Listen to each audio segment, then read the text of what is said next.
So the model we're going to be working with today is a practice head that I got off of Amazon a long time ago. We go way back, so I lovingly call her Sheila. She's a beautiful brown girl, and the texture of her hair is perfect for practicing braiding because it's kind of a yucky texture and it has enough texture for you to practice on grip. So if you want to get your practice on, I definitely recommend this girl here, and I will leave her information in the description box below so you can pick up your own Sheila. If you're following along today, I'm only going to be using two tools, just some hair clips to part the hair and clip it out of the way. I'm also going to be using a piece of extension hair. For demonstration purposes, I'm going to be using this blonde colored hair, but you are welcome to use whatever you wish. If you don't have any hair on you, you can also practice with yarn. A lot of people don't know that. So pick you up some yarn and you can get your practice on. So we're going to start easy and work our way up, beginning with the 2-strand method. I'm going to take my extension hair here and I'm going to basically wrap this around a section of hair I've already sectioned off. So as you can see, I'm just wrapping it around the root, and now my natural hair is my third leg and my extension hair are my first and second leg. And I'm just going to start braiding down. Super easy, super simple, super quick. This method is perfect for beginners because you're only working with the 3 legs here. So it's ideal for coarse and kinky hair types because unfortunately it can easily slip out. So if you're working with fine hair, this may not be the best option. On to method 2, I'm going to do the same 2-strand method, but this time I'm going to wrap my natural hair around one of the legs. So I'm going to wrap it around twice until the natural piece is in the middle, and then I'm going to start braiding down. This is just going to provide a little extra security at the root. However, because that natural hair is still the third leg, there is that possibility of a little bit of slippage. So again, if you're working with finer hair types, this may not be an ideal option.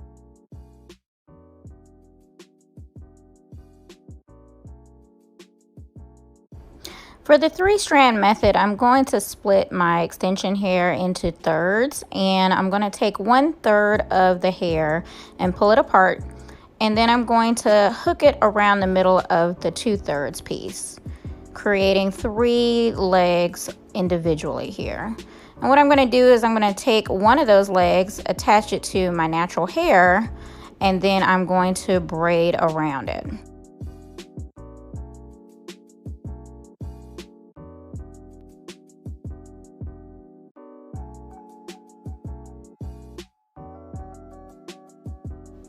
A lot of people favor this method because you're able to get a more even strand distribution.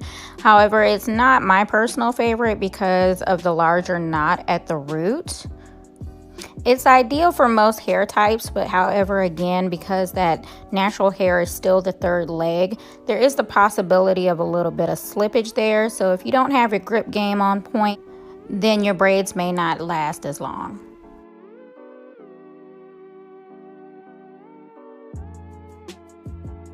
Now let's level up our root security by splitting up the hairs a little bit. What I'm going to do is a 2-strand over, and then I'm going to split the natural hair into 2 and also split that second leg into 2 and match them up together. So now I have 2 pieces of natural hair on 2 pieces of extension hair. And then I'm going to proceed to wrap and braid. This is one of my favorite go-to methods because it's ideal for almost every hair type, and I'm getting more even distribution of the strands, so it's easier for me to braid down the shaft. The root security is on point. However, the direction that you braid it in is going to limit the range of motion, especially in the first couple of weeks, because when you flip it over, it's going to still lay in the same direction that you braided it. Almost like a half cornrow, and we'll get to that in a minute. So taking it a step further, I'm going to use the 3-strand method where I'm using 1/3 of the extension hair and looping it around the middle. And then I'm going to split the natural hair into 3s, and then I have an even amount of natural hair matching each leg of the extension hair. The only downside to this method is you really got to get your grip game on point. So it takes a little bit of practice to make sure that you are getting it nice and tight and snug. But it is amazing for even distribution. Do you see how evenly that's distributed? The only downside that I've ever seen with this is that if you're using too much hair, the knot at the top can be a little bulky. So you just got to be careful with that and how you grip the root. But as you can see, that bad boy isn't going anywhere. Next two methods are for my more experienced friends who know how to cornrow. The first one, I'm just going to start off a cornrow using the 2-strand method here. And I'm going to split one side of that 2-strand. And then as I move down the hair, I'm going to pick up very, very small pieces of hair as I go along.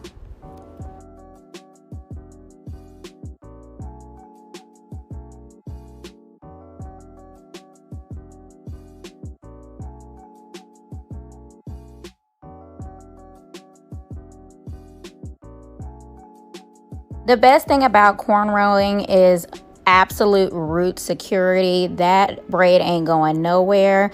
It doesn't matter what hair type you do it on. It's not going on anywhere, girlfriend. However, there is absolutely no range of motion. As you can see, that braid is going to stay in the direction you put it. So if you're parting a specific way, just remember the direction that you braid it in is the direction it's going to stay. And of course, for the 3-strand method, I'm going to split my extension hair into thirds, loop it around the middle, and proceed to cornrowing, grabbing very, very small pieces. This is for those who don't really know how to borrow. It keeps your strand distribution even. However, you still ain't gonna have that range of motion. As you can see, this method isn't exactly my forte.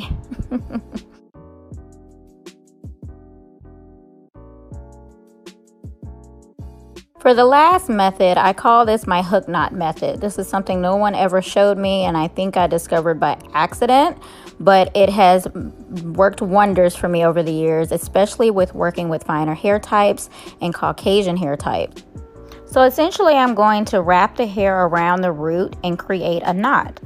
So I'm wrapping the extension hair around the natural hair, crossing it over, and then flipping it on top of itself.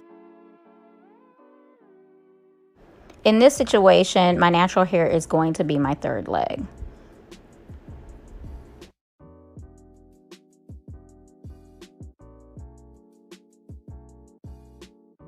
Zooming in a little bit closer, I'm going to wrap that extension hair around the natural hair.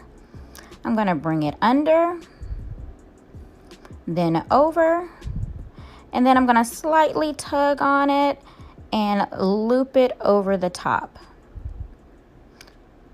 creating a very small knot.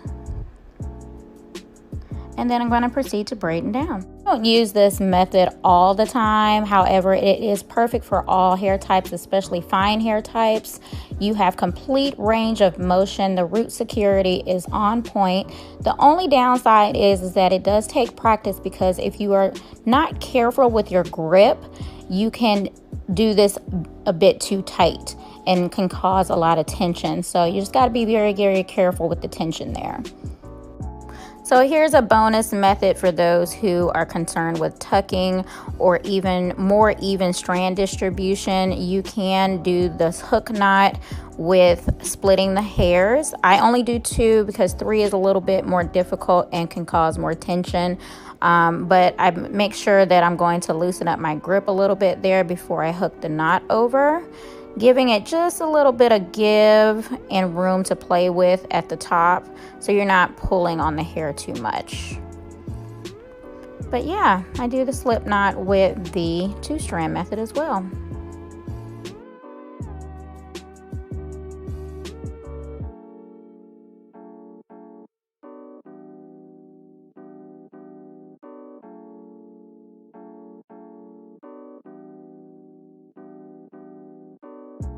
In case you're wondering, here's an example of the slip knot method being done on a Caucasian hair.